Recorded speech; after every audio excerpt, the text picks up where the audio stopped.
जय हिंद। आज हम पढ़ते हैं नागार्जुन साहब को। 1911 से 1998।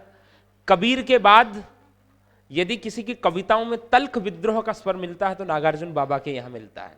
सत्ताओं का भय कभी इनको नहीं रहा। इतने कड़वे शब्दों के अंदर इन्होंने सत्ताओं को डांटा जिसकी कोई कल्पना नहीं की जा सकती। इनकी कई कविताएं ऐसी हैं। तरोनी गांव, जिला मधुबनी, बिहार के निवासी। नागार्जुन का जन्म अपने ननिहाल सतलखा, जिला दरभंगा, बिहार में हुआ। इनके बारे में पढ़ना, इनके जन्म स्थान को इनको लेकर के। मूल नाम वैद्यनाथ मिश्र। नागार्जुन की प्रारंभिक शिक्षा स्थानीय संस्कृत पाठशाला में हुई। संस्कृत का प्रभाव इनकी शब्द शैली पे देखने को मिलेगा। हालांकि इनकी शब्द शैली में दो चीजें हैं, एक और संस्कृत का प्रभाव देखने को मिलता है, एक और ठेठ गांव के देशी शब्दों का प्रयोग भी इन्होंने कर दिया और उनका भी काव्य बना दिया। ठीक है। बाद में वे वाराणसी और कोलकाता भी पढ़ने के लिए गए। 1936 में श्रीलंका गए, बौद्ध धर्म की दीक्षा ले ली। 38 में वापस आ गए। फक्कड़पन और घुमक्कड़ी उनके जीवन की प्रमुख विशेषता रही। कहते हैं कि चॉकलेट्स रखते थे, छोटे बच्चों को बांटते रहते थे, मतलब फकीर की तरह जीवन जीते थे। उन्होंने कई बार संपूर्ण भारत का भ्रमण भी किया। राजनीतिक कार्यकलापों के कारण कई बार जेल भी जाना पड़ा। ऐसी ऐसी भाषा का प्रयोग करते थे बाबा जिसकी कोई कल्पना नहीं कर सकते। जैसे कक्षा रिकॉर्ड हो रही है, वरना तो इनकी कई ऐसी खतरनाक खतरनाक कविताएं हैं, मतलब सत्ता के खिलाफ इतने कटु शब्दों में कोई बोलने का साहस न कर पाए, बाबा करते थे। ठीक है। राजनीतिक कार्यकलापों में कई बार, समझ गए आप जेल जाने का मतलब है। और सन 1935 में उन्होंने दीपक और 42-43 में विश्व बंधु पत्रिका का संपादन किया। अपनी मातृभाषा मैथिली में, बिहार में मैथिली में वह यात्री नाम से रचना करते थे। किस नाम से? अंडरलाइन करो भैया, यात्री। और इन पत्रिकाओं का भी ध्यान रखना, दीपक मासिक है और विश्व बंधु साप्ताहिक है। मैथिली में नए भावबोध की रचनाओं का प्रारंभ उनके महत्वपूर्ण कविता संग्रह चित्रा से माना जाता है। नागार्जुन ने संस्कृत में भी लिखा और बांग्ला में भी लिखा। लोक जीवन मतलब सामाजिक जीवन, प्रकृति और समकालीन राजनीति उनकी रचनाओं के मुख्य विषय रहे। विषय की विविधता और प्रस्तुति की सहजता नागार्जुन की रचना संसार को नया आयाम देती है। मतलब अलग अलग प्रकार के विषयों पे लेखन किया। एक और राजनीति पे कर रहे हैं, एक और प्रकृति के सूक्ष्म सौंदर्य का चित्रण कर रहे हैं। दोनों विरोधाभासी चीजें हैं। ठीक है। और छायावादोत्तर का मतलब छायावाद के बाद के वे अकेले ऐसे कवि हैं जिनकी रचनाएं गांव के चौपाल से लेकर विद्वानों की बैठक तक में समान रूप से आदर से सुनी जाती है। मतलब साहित्यिक ढंग से भी समृद्ध है और सरल और सहज भी है कि सामान्य व्यक्ति भी समझ पाए और विद्वान भी क्या करे, आदर करे। जटिल से जटिल विषय पर लिखी गई उनकी कविताएं इतनी सहज, संप्रेषणीय और प्रभावशाली होती है कि पाठकों के मानस लोक में तत्काल बस जाती है। मतलब बहुत सरल और सहज। नागार्जुन की कविता में धारदार व्यंग्य मिलता है। जनहित के लिए प्रतिबद्धता उनकी कविता की मुख्य विशेषता रही। जो कवि का धर्म होता है समाज की चेतना को स्वर देना, समाज के विद्रोह को स्वर देना, सत्ताओं के खिलाफ अपनी आवाज उठाना, उसको इन्होंने भरपूर जिया। नागार्जुन ने छंदबद्ध रचनाएं भी की और छंद मुक्त रचनाएं भी की। उनकी काव्य भाषा में एक और संस्कृत काव्य परंपरा की प्रतिध्वनि है, दूसरी ओर बोलचाल की भाषा की रवानी और जीवंतता। थोड़ी देर पहले मैंने कही ये बात कि एक और संस्कृत का प्रभाव भी मिलता है और एक और बोलचाल की भाषा को भी क्या बना दिया, काव्य बना दिया। पत्रहीन नग्न गाछ पर उन्हें साहित्य अकादमी पुरस्कार दिया गया, ध्यान रखना इस बात का। उत्तर प्रदेश में भारत भारती पुरस्कार, मध्य प्रदेश सरकार ने मैथिली शरण गुप्त पुरस्कार और बिहार सरकार ने राजेंद्र प्रसाद पुरस्कार से सम्मानित किया। दिल्ली की हिंदी अकादमी का शिखर सम्मान भी इनको मिला। कई काव्य कृतियां हैं। ठीक है। और उनकी समस्त रचनाओं को नागार्जुन रचनावली जो 7 खंड में है उसके अंदर शामिल किया गया। यहां आज उनकी कविता है बादल को घिरते देखा है, कविता ली गई है। इस कविता में उन्होंने बादल के कोमल और कठोर दोनों रूपों का वर्णन किया है, जिसमें हिमालय की बर्फीली घाटियों, झीलों, झरनों तथा देवदार के जंगलों के साथ साथ किन्नर किन्नरियों के जीवन का यथार्थ चित्र भी शामिल है। भाव और भाषा की दृष्टि से कविता कालिदास और निराला की परंपरा से जुड़ती है। भाव और भाषा यदि हम देखें तो ऐसे लगता है जैसे कालिदास हो या कौन हो, निराला। संस्कृत में कालिदास और हिंदी में निराला। देखना, बादल को घिरते देखा है, इन्होंने देश का भ्रमण कई बार किया है, निश्चित तौर पे हिमालय के शिखरों में भी गए होंगे। इस कविता को देख करके महसूस होता है। और हिमालय के सुंदर सौंदर्य का वर्णन जो है ना, इन्होंने किया है। आपकी आंखों के सामने हिमालय जन्म ले ले, ऐसा वर्णन इन्होंने, इनके शब्द चित्र बड़े अद्भुत। अमल धवल गिरी के शिखरों पर बादल को घिरते देखा है। अमल धवल गिरी के शिखरों पर बादल को घिरते देखा है, छोटे छोटे मोती जैसे उसके शीतल तुहिन कणों को मान सरोवर के उन स्वर्णिम कमलों पर गिरते देखा है। बादल को घिरते देखा है, बादल को घिरते देखा है। तुंग हिमालय के कंधों पर छोटी बड़ी कई झीलें हैं, तुंग हिमालय के कंधों पर छोटी बड़ी कई झीलें हैं, उनके श्यामल नील सलील में समतल देशों से आकर पावस की उमस से आकुल तिक्त मधुर विष तंतु खोजते हंसों को तिरते देखा है, बादल को घिरते देखा है। ऋतु वसंत का सुप्रभात था, मंद मंद था अनिल बह रहा, बाल अरुण की मृदु किरणें थी, अगल बगल स्वर्णिम शिखर थे, एक दूसरे से विरहित हो अलग अलग रहकर ही जिनको सारी रात बितानी होती, निशा काल से चिर अभिशापित बेबस उस चकवा चकवई का बंद हुआ क्रंदन, फिर उनमें उस महान सरोवर के तीरे सेवालों की हरी दरी पर प्रणय कलह छिड़ते देखा है, बादल को घिरते देखा है। दुर्गम बर्फानी घाटी में शत सहस्र फुट ऊंचाई पर अलख नाभि से उठने वाले निज के ही उन्मादक परिमल के पीछे धावित हो होकर तरल तरुण कस्तूरी मृग को अपने पर चिढ़ते देखा है, बादल को घिरते देखा है। कहाँ गया धनपति कुबेर, वह कहाँ गई उसकी वह अलका, नहीं ठिकाना कालिदास के व्योम प्रवाही गंगा जल का, ढूंढा बहुत परंतु लगा क्या मेघदूत का पता कहीं पर, कौन बताए वह छाया मई बरस पड़ा होगा न यहीं पर, जाने दो वह कवि कल्पित था, मैंने तो भीषण जाड़ों में नभ चुंभी कैलाश शीर्ष पर महामेघ को झंझा नील से गरज गरज भिड़ते देखा है, बादल को गिरते देखा। शत शत निर्झर निर्झरणी कल मुखरित देव दारू कानन में, शोणित धवल भोज पत्रों से छाई हुई कुटी के भीतर, रंग बिरंगे और सुगंधित फूलों से कुंतल को साजे, इंद्र नील की माला डाले शंख सरीखे सुघड़ गलों में, कानों में कुबलय लटकाए शतदल लाल कमल वेणी में, रजत रचित मणि खचित कलामय, पान पात्र द्राक्षा शव पूरित रखे सामने अपने अपने, लोहित चंदन की त्रिपदी पर नरम निदाग बाल कस्तूरी, मृग छालों पर पलथी मारे मदिरा अरुण आंखों वाले उन उन्मद किन्नर किन्नरियों की मृदुल मनोरम उंगलियों को वंशी पर फिरते देखा है, बादल को घिरते देखा। बड़ा सुंदर हिमालय का चित्रण, अमल धवल गिरी के शिखरों पर बादल को घिरते दिख रहा है। अमल निश्चल, एकदम श्वेत, जिसपे कोई दाग ना हो, मल रहित, अमल धवल गिरी के शिखरों पर, अमल धवल एकदम श्वेत जो गिरी है हिमालय, उसके शिखरों पर बादल को मैंने टकराते देखा है। अरे पहाड़ ऊंचे होते हैं तो ऐसे लगता है कि बादलों ने उसको घेर रखा है। अमल धवल गिरी के शिखरों पर, अब आप यहां हिमालय के शुभ्र वर्ण की कल्पना कर सकते हैं।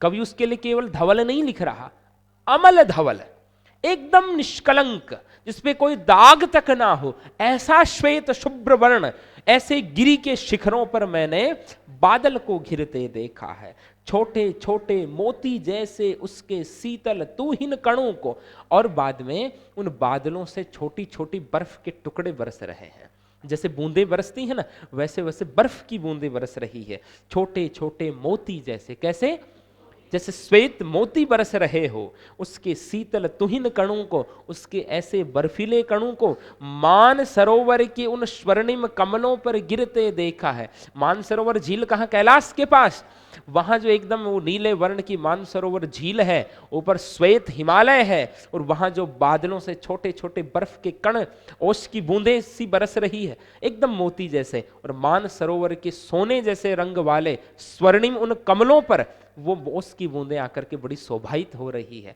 एक बार दृश्य की कल्पना कीजिए महाराज, एक और कैलाश हो एकदम श्वेत वर्ण का, चारों ओर बादलों का गठाटोप हो, सामने मान सरोवर में स्वर्णिम कमल खिल रहे हो, विशेष प्रकार के कमल खिलते हैं मान सरोवर की झील में, और वहां से जो है ना हल्की हल्की जो है ना बर्फ की छोटी छोटी बूंदें उन पर आकर के गिर रही, कितना मनोरम दृश्य होगा। इन्होंने देखा है और आज अपने शब्दों से हमें दिखा रहे हैं। तुंग हिमालय के कंधों पर छोटी बड़ी कई झीलें हैं। ऊंचे हिमालय के कंधों पर मतलब काफी ऊंचाई पर छोटी मोटी कई प्रकार की झीलें हैं। उनके श्यामल नील सलिल में उनका जो श्याम वर्ण का नीला जो जल है, उनके समतल देशों से आ आकर पावस की उमस से आकुल तिक्त मधुर विष तंतु खोजते हंसों को तिरते देखा है। कि हिमालय की ऊंचाइयों पर छोटी बड़ी कई झीलें हैं और उन झीलों में कौन आते हैं? पावस मानी वर्षा ऋतु। इस पूरे पद में कौन सी ऋतु का वर्णन कर रहे हैं? वर्षा ऋतु के अंदर अपने यहां उमस होती है, समतल इलाकों के अंदर उमस होती है, वो पर्वतीय इलाका है। तो इस उमस से व्याकुल होकर के, दुखी होकर के जो हंस हैं वो हिमालय में चले जाते हैं। क्या खोजते खोजते? एक तो उनको वहां विश्राम मिलेगा, मौसम अच्छा है, दूसरा तिक्त मधुर कड़े आपके खट्टे मीठे, तीखे और मीठे विष तंतु, कमल नाल, कमल गट्टे जो होते हैं ना, वो विष तंतु खोजते, उनको खाने के लिए उनको खोजते खोजते कौन पहुंचे हैं? यहां तक हंस पहुंचे हैं। उनके श्यामल नील सलिल में, उन झीलों के जल में समतल देशों से आ आकर जो धरातल है, जो मैदानी इलाका है, वहां वर्षा ऋतु की उमस से दुखी होकर के तीखे और मीठे कमल नाल खोजते हुए आए हुए हंसों को मैंने उन झीलों में तिरते देखा है। समझ में आ गए? हंसों के आने का कारण क्या है? समतल देशों की गर्मी में, वर्षा ऋतु में उमस होती है ना, एकदम बड़ी परेशान कर देने वाली उमस होती है वर्षा ऋतु में जो होती है, उससे दुखी होकर के तिक्त मधुर विष तंतुओं को खोजते हुए, अरे जो कमलनाल होता है ना, वो मीठा भी होता है और तीखा भी होता है, और हंस जो है ना उसको खाते हैं, तो उसको खोजते खोजते कमलों को मैंने यहाँ आकर के तिरते हुए देखा। मतलब इनका कहने का मतलब कि यहाँ जो है ना छोटी बड़ी कई झीलें हैं और उन झीलों के अंदर हंस तैर रहे हैं, और झीलों का एकदम नीला रंग है और उनके अंदर हंस तैर रहे हैं। ठीक है, ये कौन सी ऋतु का वर्णन हो गया? वर्षा का। ऋतु वसंत का सुप्रभात था, बसंत ऋतु का सुप्रभात था। एक दिन क्या था? बसंत ऋतु की सुबह थी, मंद मंद था अनिल बह रहा, हल्की हल्की हवा बह रही थी। बाल अरुण की मृदु किरणें थी। बाल अरुण, अरुण मानी सूर्य, बाल अरुण सुबह का सूर्य, एकदम जो सूर्य का जो बचपन होता है ना वो सुबह होता है, दोपहर में तो जवानी होती है, शाम को बुढ़ापा होता है। तो बाल अरुण सुबह सुबह के सूर्य की मृदु किरणें, कोमल किरणें थी। अरे सुबह सुबह के सूर्य की किरणें अच्छी लगती हैं, ठीक है। ऋतु वसंत का सुप्रभात था, वसंत ऋतु का सुबह थी, मंद मंद था अनिल बह रहा, शरीर को सुकून देने वाली ठंडी ठंडी हवा बह रही थी, मंद मंद हवा बह रही थी। बाल अरुण की मृदु किरणें थी, सुबह सुबह के सूर्य की कोमल किरणें थी। अगल बगल स्वर्णिम शिखर थे, इधर उधर क्या थे? सोने जैसे चमकने वाले शिखर। अरे श्वेत शिखर है, सुबह सुबह का प्रकाश गिर रहा है तो वो कैसे चमक रहे हैं? सोने जैसे। एक दूसरे से विरहित हो, अलग अलग रहकर ही जिनको सारी रात बितानी होती, निशा काल से चिर अभिशापित बेबस उस चकवा चकवई का बंद हुआ क्रंदन। चकवा और चकवी का वर्णन किया है कि जो चकवा चकवी थे वो पूरी रात एक दूसरे के विरह में दूर रहते थे, वो चिर अभिशाप, लंबे समय से उनको ये अभिशाप मिला हुआ है कि रात्रि काल में वो एक दूसरे से क्या रहते हैं? दूर रहते हैं। तो एक दूसरे से विरहित हो, एक दूसरे के विरह में अलग अलग रह करके जिनको सारी रात बितानी होती, पूरी रात्रि काल से चिर अभिशापित लंबे समय से उनको यह अभिशाप मिला हुआ है, बेबस, उनमें उनका कोई बस नहीं चलता, ऐसे चकवा चकवई का बंद हुआ क्रंदन। सारी रात वो रोते रहे, लेकिन सुबह सुबह जैसे ही भोर की वो सुनहली किरणें आई, उनका क्रंदन बंद हुआ, उनका रोना बंद हुआ, क्योंकि वो दोनों मिले हैं अब। फिर उनमें उस महान सरोवर के तीरे, फिर उस महान मानसरोवर के तीरे मानी किनारे पे सेवालों की हरी दरी पर, चारों ओर जो सेवाल जमे हुए ना हरे हरे, तो उसको दरी की संज्ञा दी है कि जैसे सेवालों की हरी दरी बिछाई गई हो, प्रणय कलह छिड़ते देखा है। उन दोनों के बीच में प्रेम की क्रीड़ा हो रही है, प्रेम की कलह हो रही है, और वो मैंने उनको देखा है। मतलब एक ऐसा भाव दिया है कि ऋतु वसंत का सुप्रभात था। वसंत ऋतु का वर्णन, वसंत ऋतु प्रेम की ऋतु होती है। चकवा चकवी रात में नहीं मिल पाते तो वो रोते रहते हैं, सुबह सुबह वो विलय हैं और प्रेम में क्रीड़ा कर रहे हैं मानसरोवर के किनारे हरे हरे सेवालों की दरी पर, मतलब दरी की संज्ञा दे दी, जैसे कोई सेज बिछाई गई हो। ऋतु वसंत का सुप्रभात था, वसंत ऋतु की सुबह थी, मंद मंद हवा बह रही थी, बाल अरुण की कोमल किरणें, सुहाने वाली किरणें थी, आसपास सोने जैसे चमकने वाले शिखर थे, और उस मान सरोवर के किनारे हरे हरे सेवाल रूपी दरी पर रात भर से जो क्रंदन कर रहे थे उनका क्रंदन बंद हुआ, और वो चकवा चकवी क्या कर रहे हैं, अपने प्रणय की क्रीड़ा कर रहे हैं, अपने प्रेम की क्या कर रहे हैं, क्रीड़ा कर रहे हैं। समझ आ गया? इस पूरे पद में किस ऋतु का वर्णन है? बसंत का। किसका है? बसंत का।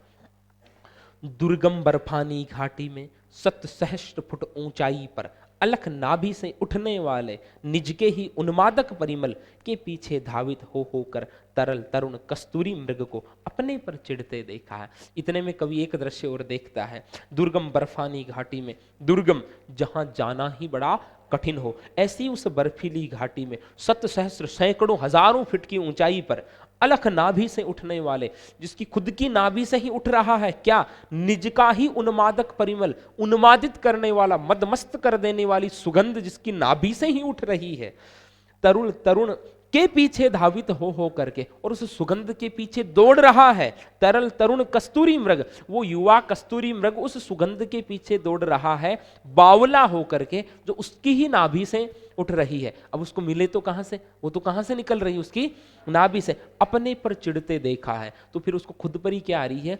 खीज आ रही, गुस्सा आ रहा है, मतलब वो इधर उधर कुनाचे मारता हुआ दौड़ रहा है। इन्होंने एक ऐसे हरिण को देखा कि उस दुर्गम घाटी में, जिसके खुद की नाभि से ही बड़ी अद्भुत सुगंध, उन्माद करने वाली सुगंध आ रही है, मदमस्त कर देने वाली सुगंध आ रही है, और उस सुगंध को पाने के लिए वो इधर उधर दौड़ रहा है, लेकिन वो सुगंध तो उसकी नाभि से आ रही है। अब उसको सुगंध कहाँ मिले? तो वो चिढ़ रहा है, कुढ़ रहा है, गुस्सा आ रहा है उसको, मतलब वो इधर उधर दौड़ रहा है। तो यहाँ 2 बातें आ गई। एक और तो वो झील है भाई, इन्होंने पहले वहां कौन सी ऋतु का वर्णन किया था?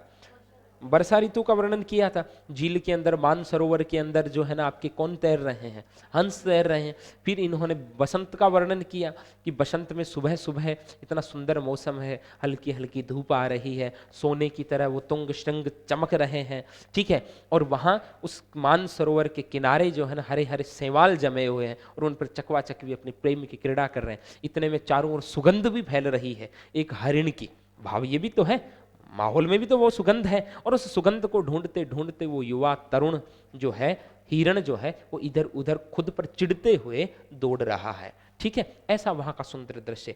अब इनके मन में, कवि के मन में कई प्रश्न जन्म लेते हैं।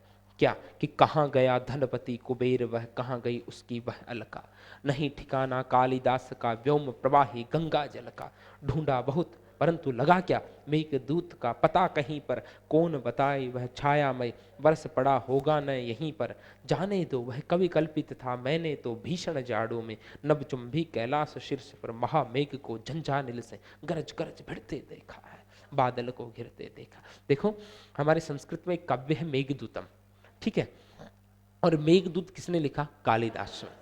देखो एक होता है यक्ष और एक होता है यक्षिणी, उसकी पत्नी यक्षिणी।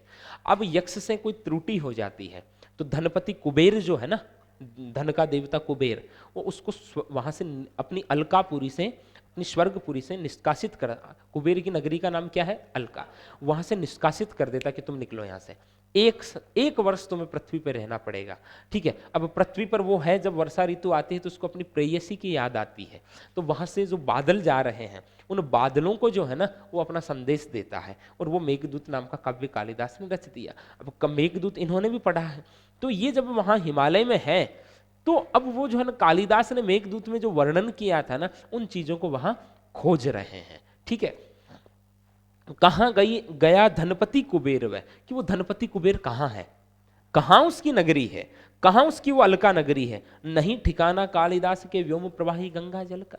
और कालिदास ने जो आकाश में बहने वाली गंगा की बात की है, आकाश गंगा की बात की है, मुझे तो यहां वो भी नहीं मिल रही। ढूंढा बहुत परंतु लगा क्या, मेघदूत का पता कहीं पर। ये केवल कवि के मन के भाव है कि मैंने यहाँ बहुत देखा, लेकिन वो कालिदास ने जिस मेघदूत की चर्चा की थी वो मेघदूत भी यहाँ नहीं है। मतलब मेघदूत में जिन दृश्यों की उन्होंने चर्चा की थी वो दृश्य मुझे यहाँ नहीं मिल रहे।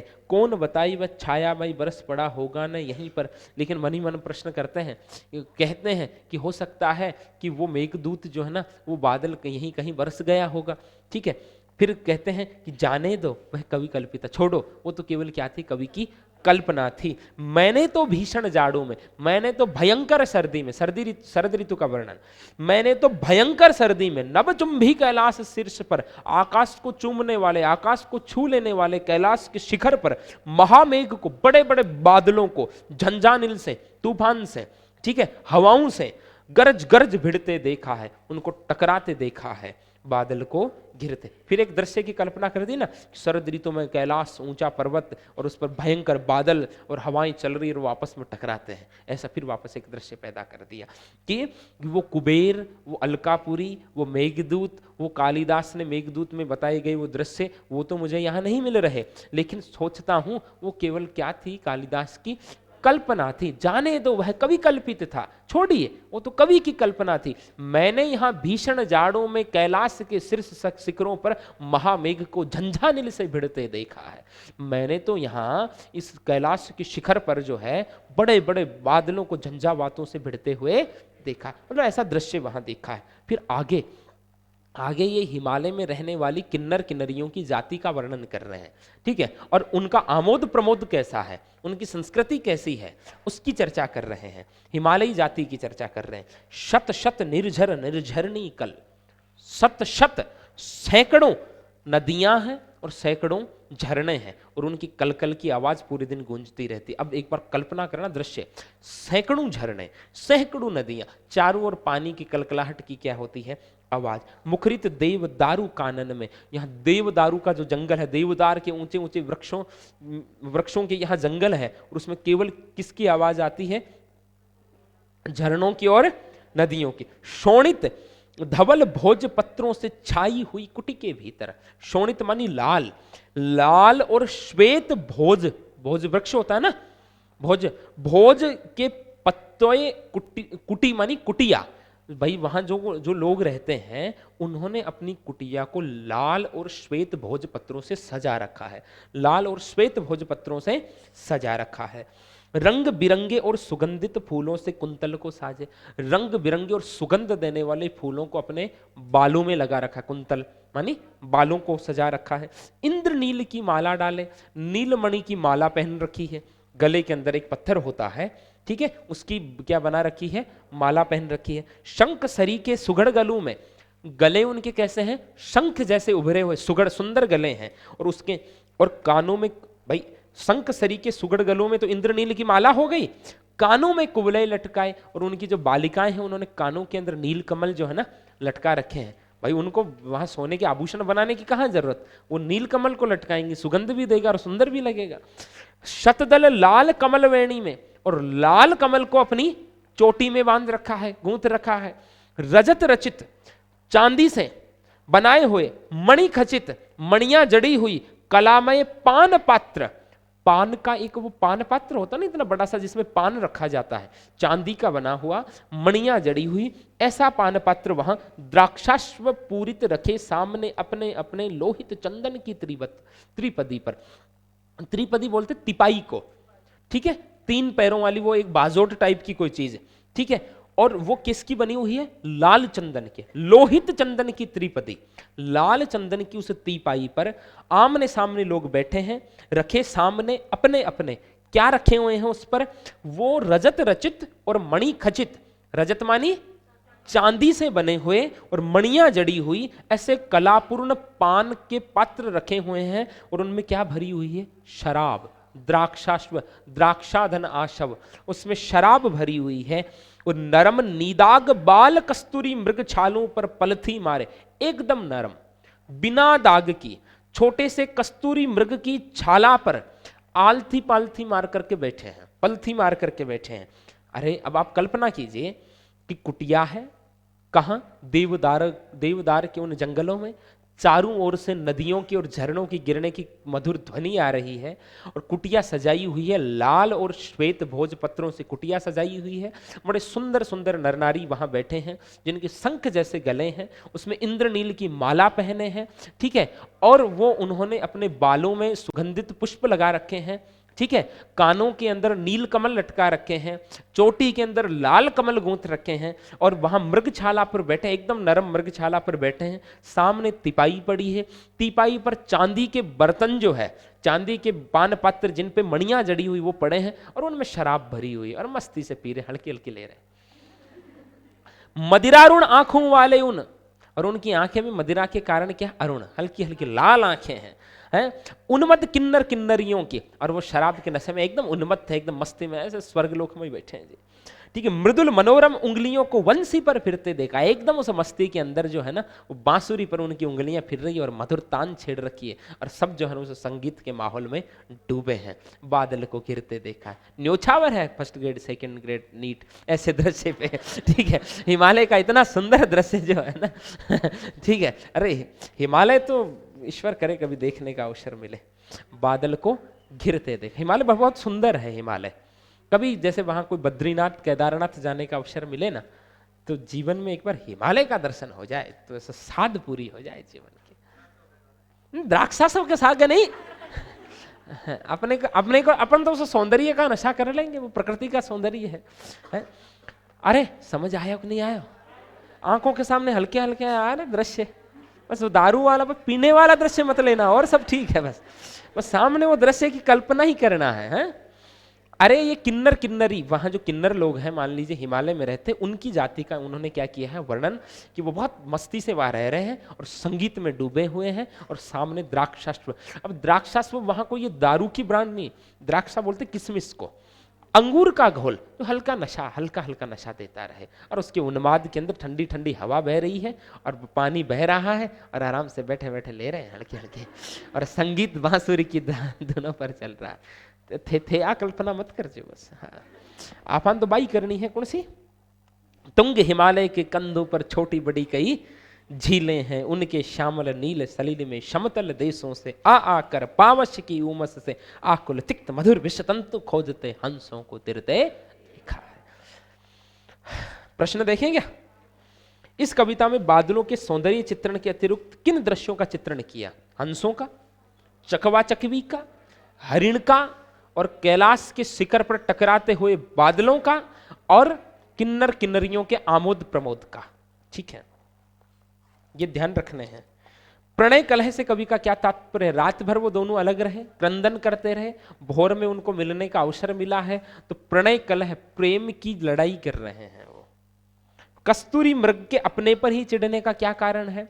वो इतनी सुगंध जो आ रही है, उन्माद पैदा कर रही है, उसको खोजते हुए इधर उधर दौड़ रहा है, लेकिन उसको, वो तो उसकी अलख नाभि में से निकल रही है, तो वो चिढ़ रहा है, कुढ़ रहा है।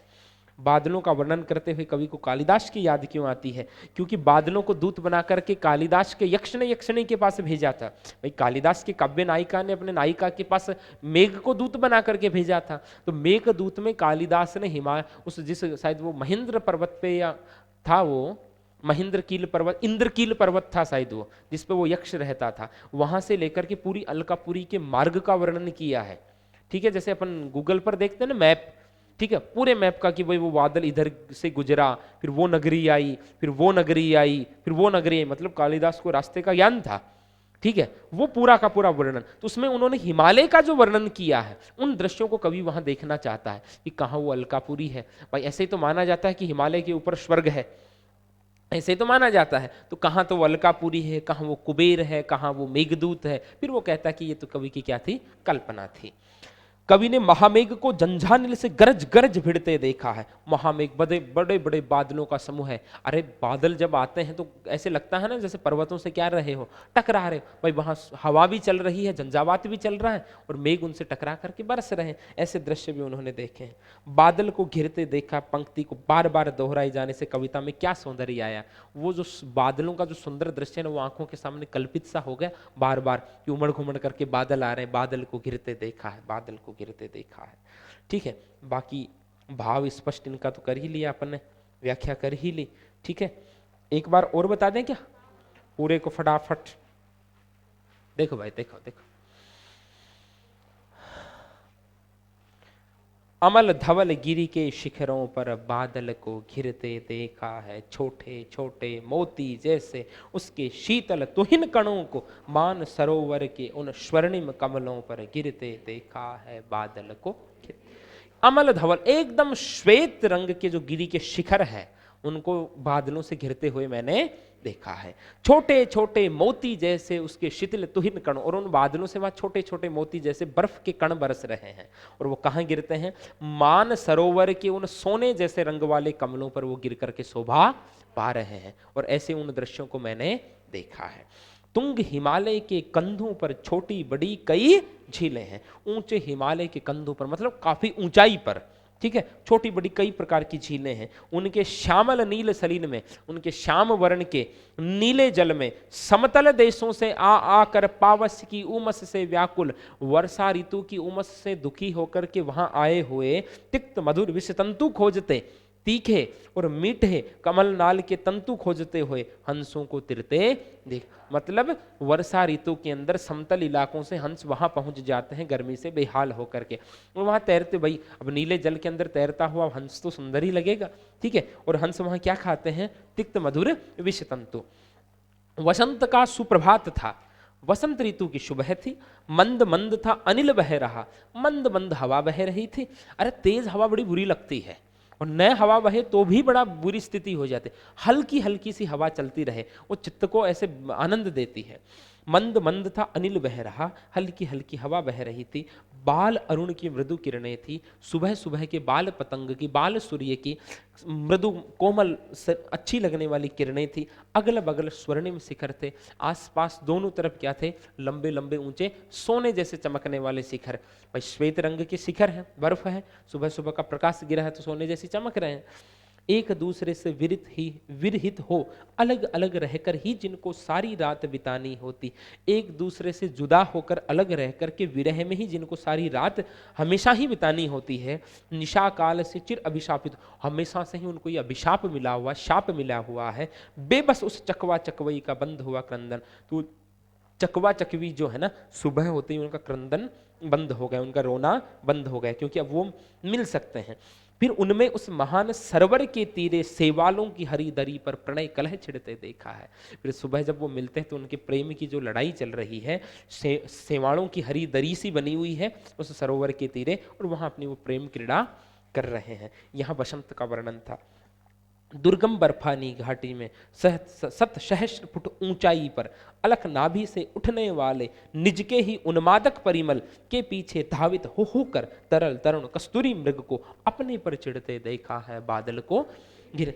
भाई वो जहां जाना ही कठिन है, ऐसी उस बर्फीली घाटी में हजारों फुट की ऊंचाई पर अपनी ही नाभि से, अलख नाभि से उठने वाले निज के ही, खुद के ही उन्मादक मतलब मदमस्त कर देने वाले, उन्माद पैदा कर देने वाले, परिमल मानी सुगंध, जिसकी नाभि से उन्माद पैदा करने वाला सुगंध आ रहा है, के पीछे धावित हो होकर, और वो उस सुगंध के पीछे दौड़ रहा है, धावित मानी दौड़ रहा है। तरल तरुण कस्तूरी मृग को, मतलब जैसे को पानी बह रहा हो तरुण, ऐसे वो कुलाचे मारता हुआ बह रहा तरुण, वो युवा कस्तूरी मृग अपने पर ही चिढ़ रहा है कि मुझे वो सुगंध मिल नहीं रही। मिलेगी कहां से? वो तो उसकी नाभि से आ रही है, ठीक है।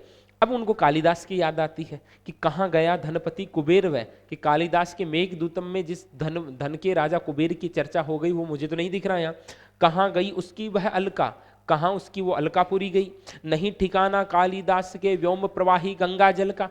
और कालिदास ने आकाश में बहने वाली जिस आकाश गंगा की चर्चा की है, व्योम प्रवाही, आकाश में बहने वाली गंगा, तो आकाश गंगा के लिए कहा गया है, उसकी भी चर्चा की, वो भी नहीं मिल रही। ढूंढा बहुत परंतु लगा क्या मेघदूत का पता कहीं पर। मैंने खूब ढूंढा लेकिन क्या मेघदूत का पता लगा? नहीं लगा। कौन बताए वह छाया में बरस पड़ा होगा ना यहीं पर। तो वो कहते हैं कि हो सकता है कि वो छाया में, बादल तो एक छाया ही तो होती है, वो कहीं ना कहीं बरस पड़ा होगा।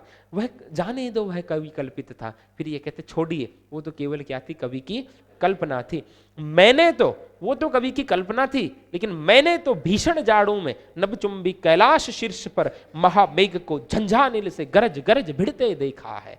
कि मैंने तो भयंकर सर्दी ऋतु में, जाड़ों की ऋतु में नभचुंबी आकाश को छू लेने वाले कैलाश के शिखर पर महामेघ को झंझावातों से गरज गरज करके भिड़ते देखा। मतलब हवा भी भयंकर चल रही और बड़े बड़े बादलों के समूह उनसे टकरा रहे हैं। ठीक है। शत शत निर्झर निर्झरणी कल मुखरित देव दारु कानन में, देवदारू की इस जंगल में सैकड़ों जो है नदियां और झरनों की कलकल की आवाज आ रही है। शोणित धवल भोज पत्रों से छाई हुई कुटी के भीतर, और कुटिया के भीतर श्वेत और रक्तिम, लाल और सफेद भोजपत्र से कुटिया सजाई हुई है। रंग बिरंगे और सुगंधित फूलों से कुंतल को साजे, अलग अलग प्रकार के रंग बिरंगे और सुगंध देने वाले फूलों से बालों की सजावट कर रखी है। इंद्रनील की माला डाले शंख सिरखे सरी के सुघड़ गलों में, और सुंदर शंख जैसे उभरे हुए सुंदर गलों में इंद्रनील की, नीलमणि की माला पहन रखी है। कानों में कुवलय लटकाए और कानों में नील कमल को लटका रखा है। शतदल लाल कमल वेणी में, और जो है ना लाल कमल चोटी में गूंथ रखे हैं, शतदल लाल कमल वेणी में। और रजत रचित मणि खचित कलामय पान पात्र द्राक्षा सब पूरित रखे सामने अपने अपने लोहित चंदन की त्रिपदी पर। सामने लोहित चंदन, लोहित मानी लाल, लाल चंदन की त्रिपदी बनी हुई है, और उस पर अपने अपने पान पात्र रख रखे हैं। पान पात्र कैसे? रजत रचित, चांदी मंडी हुई है। मणि खचित, मणियां जड़ी हुई है। कलामय, बड़े सुंदर कलापूर्ण ढंग से बनाए गए हैं। द्राक्षास्व पूरित, और उनमें द्राक्षास्व भरी हुई है। नरम बैठे किस पर है? नरम नीदाग बाल एकदम नरम, बिना किसी दाग के, बाल कस्तूरी मृग छालों पर, बाल कस्तूरी छोटे मृग की छाला पर पालथी मार करके बैठे हैं। मदिरारुण आंखों वाले, मदिरा से लाल लाल आंखों वाले, उन उन्मद किन्नर किन्नरियों की, उन्माद में डूबे हुए, मदमस्ती में डूबे हुए वो किन्नर किन्नरियां मृदुल मनोरम उंगलियों को बंसी पर फिरते देखा है। उनकी वो जो कोमल उंगलियां हैं बांसुरी पे घूम रही, मतलब बांसुरी बजा रहे हैं, और बादल को घिरते देखा है। ठीक है, ये कौन है? नागार्जुन। इतनी अक्खड़ भाषा में कहने वाला व्यक्ति इतनी सुंदर प्रकृति की कल्पना कर सकता है, ये उनके काव्य शिल्प के वैशिष्ट्य ही है। ठीक है, इसी के साथ इस कक्षा को क्या देते हैं? विश्राम। ओके, जय हिंद।